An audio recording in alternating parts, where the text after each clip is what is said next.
Salut, content de te compter parmi nous. Dis-moi, tu t'es déjà demandé pourquoi certaines personnes paraissent plus jeunes d'année en année? Tu sais, ces gens qui ont plus d'énergie à 60 ans que d'autres à 30. Ceux qui se lèvent le matin sans broncher, l'esprit clair et rayonnant. Ils font quelque chose de différent, non? Et vous savez quoi? Ils font les choses différemment. Mais rassurez-vous, il ne s'agit pas de déménager dans l'Himalaya, de se nourrir uniquement de smoothies aux algues ou de courir 10 km pieds nus chaque jour. Il s'agit de choses très simples, de petites décisions qui s'accumulent au fil des ans. Et c'est exactement ce dont nous parlons aujourd'hui. 10 secrets pour vieillir en bonne santé, mais sans remontrance, juste avec une bonne dose de cœur et de bonne humeur. Réfléchissons ensemble. Que signifie vieillir en bonne santé? Je crois que c'est bien plus que simplement ne pas être malade. Il s'agit de rester mobile en vieillissant, physiquement, mais aussi mentalement. C'est une question de joie de vivre, de se réveiller le matin et d'attendre la journée avec impatience. C'est une question de relation, de curiosité, de sentiment d'être utile. Ça a l'air bien, non? Je fais des recherches sur ce sujet depuis longtemps, non seulement par intérêt, mais aussi parce que j'ai constaté à quel point même de petits changements au quotidien peuvent être bénéfiques. Sans vouloir vous promettre la formule miracle aujourd'hui, je peux vous le dire en toute honnêteté. Ces mesures ont amélioré la vie de nombreuses personnes et pourraient également avoir un impact sur la vôtre. Alors, installez-vous confortablement. Avec une tasse de thé par exemple, ou faites une petite promenade en écoutant ceci. L'exercice est un bon début. Et puis, commençons. Savez-vous où tout commence? Avec ce que nous mangeons chaque jour, donc oui, avec l'alimentation. Je sais, ça paraît banal, mais suivez-moi. Il ne s'agit pas de faire constamment des régimes ou de compter les calories. Il s'agit plutôt de reconsidérer la nourriture comme une source d'énergie, et non comme une consolation après une journée stressante. J'ai rencontré une dame âgée de 84 ans, en pleine forme et pleine de joie de vivre. Son secret? Manger coloré, disait-elle. Sans blague. Son assiette était toujours un arc-en-ciel. Légumes, fruits, bonne graisse, légumineuses, peu de sucre, quasiment aucun aliment transformé. Et le meilleur, elle adorait manger. Ce n'était pas de la privation, mais un plaisir intelligent. Et ce n'est pas seulement une question de nutriments, c'est aussi une question de rituel. Manger ensemble, prendre du temps pour l'autre, savourer consciemment. Tout cela agit sur notre corps comme une caresse quotidienne. L'intestin, le système immunitaire, la peau, tous vous disent merci quand vous les traitez bien. Mais l'alimentation seule ne suffit pas, bien sûr. Le deuxième point est l'exercice. Et avant de vous précipiter à la salle de sport, respirez profondément. Faire de l'exercice ne signifie pas se torturer. Il s'agit de faire ce que l'on aime. Danser, marcher, jardiner, faire du vélo. L'essentiel est de rester actif, régulièrement et avec plaisir. Une amie plus âgée, elle a 72 ans, ne jure que par ses promenades matinales quotidiennes. Pas un marathon, juste une marche de 30 minutes en forêt. Elle dit que c'est son redémarrage mental. Et vous savez quoi? Scientifiquement, c'est tout à fait plausible. L'exercice stimule le système cardiovasculaire, le cerveau et la bonne humeur. Et il préserve la souplesse des articulations, ce qui est vraiment précieux avec l'âge. Et puisqu'on parle d'humeur, un facteur essentiel pour vieillir en bonne santé est, surprise, le sommeil. Je sais, dans notre culture du boulot-dodo, on sous-estime souvent le sommeil. Mais surtout avec l'âge, un bon sommeil est comme une cure de jouvence quotidienne. Pendant le sommeil, le corps se régénère, le cerveau se purifie, les souvenirs s'organisent et le système immunitaire se recharge. Et pourtant, beaucoup de gens dorment mal, souvent à cause du stress, d'un temps passé trop longtemps devant les écrans ou d'un manque de routine. Alors, si vous voulez vous faire du bien, créez un rituel du soir. Fini le téléphone au lit. Un livre par exemple, une boisson chaude, quelques minutes de repos.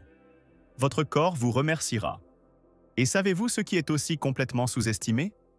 Les liens sociaux. Vraiment.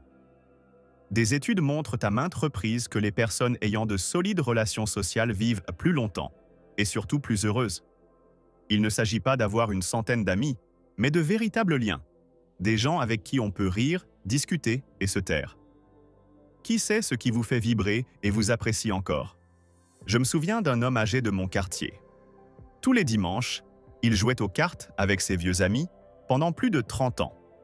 Et pour lui, ce n'était pas seulement un plaisir. C'était une bouée de sauvetage. Ces rencontres le maintenaient jeune. Et si vous n'avez personne avec qui jouer aux cartes, appelez quelqu'un. Ou suivez un cours, rejoignez un club. Il n'est jamais trop tard pour se faire de nouveaux contacts. Un autre point que beaucoup oublient est l'esprit. L'agilité mentale est comme un entraînement musculaire pour le cerveau.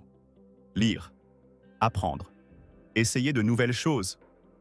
Peut-être un instrument de musique, une nouvelle langue ou simplement quelques énigmes complexes. Le cerveau adore les défis. Et plus on le met au défi, plus il reste en forme. J'ai une tante comme ça. Elle a 79 ans et a commencé à apprendre l'italien à 75 ans. Comme ça. Elle dit qu'elle voulait enfin comprendre ses chansons préférées. Et aujourd'hui, elle discute avec des touristes sur la place comme si c'était la chose la plus normale du monde. Fantastique, non? Ce qui est également important, et c'est là que les choses deviennent un peu philosophiques, c'est la façon dont nous gérons le stress. Bien sûr, le stress fait partie de la vie. Mais la façon dont nous le gérons fait toute la différence. Méditation, pleine conscience, journal intime, promenade. Autant de méthodes qui peuvent vous aider. Nul besoin de devenir moine. Mais si vous apprenez à observer vos pensées au lieu de les laisser vous guider, vous retrouverez un certain contrôle. Car de nombreuses maladies naissent non seulement du corps, mais aussi de l'esprit. Et si vous parvenez à faire preuve de compassion envers vous-même plus souvent, au lieu de vous critiquer constamment, vous ferez un grand pas en avant. Venons-en maintenant à l'un de mes points préférés, le sens. Cela peut paraître étrange, mais ceux qui voient un sens à la vie, un pourquoi, vieillissent au mieux. Cela peut être du bénévolat, un projet de jardinage, l'écriture d'un livre, passer du temps avec ses petits-enfants, tout ce qui vous donne le sentiment d'être utile, de pouvoir contribuer. Cette motivation intérieure agit comme une boussole, et elle protège même le cœur, littéralement. Connaissez-vous ces gens qui se relèvent malgré les coups du sort?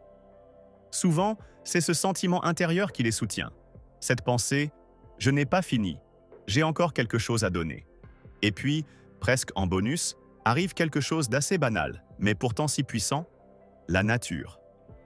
Passer du temps dehors, pieds nus dans l'herbe, sentir le soleil caresser sa peau, écouter le vent, ça nous ramène à nous-mêmes.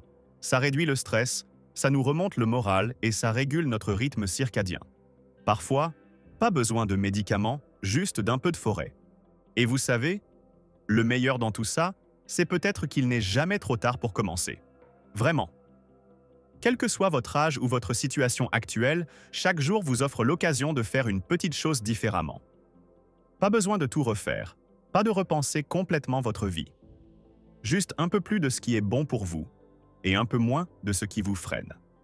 Peut-être commencerez-vous demain par une petite promenade? Ou opterez-vous pour des poivrons frais au supermarché plutôt que pour des plats préparés?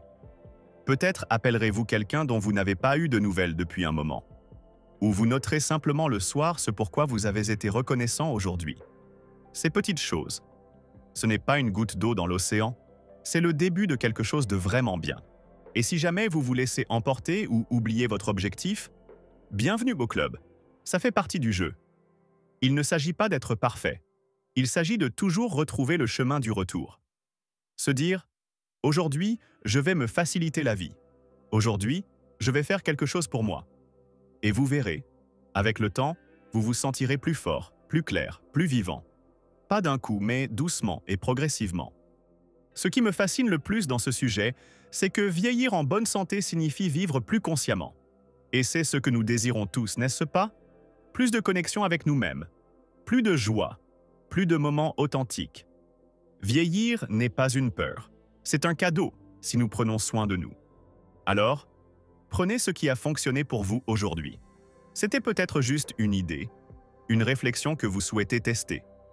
Commencez petit, mais commencez. Et si vous le souhaitez, dites-moi dans les commentaires quelle sera votre première étape. J'ai hâte d'avoir de vos nouvelles. Si vous avez aimé cette vidéo, n'hésitez pas à la partager avec quelqu'un qui pourrait également en bénéficier. Et pour ne rien manquer des sujets liés à la santé, à la joie et à la vie consciente, n'hésitez pas à vous abonner à la chaîne. Vous y découvrirez d'autres petits pas vers une vie riche et belle. Prenez bien soin de vous. Vous n'avez qu'un seul corps et il mérite d'être bien traité. À bientôt dans la prochaine vidéo.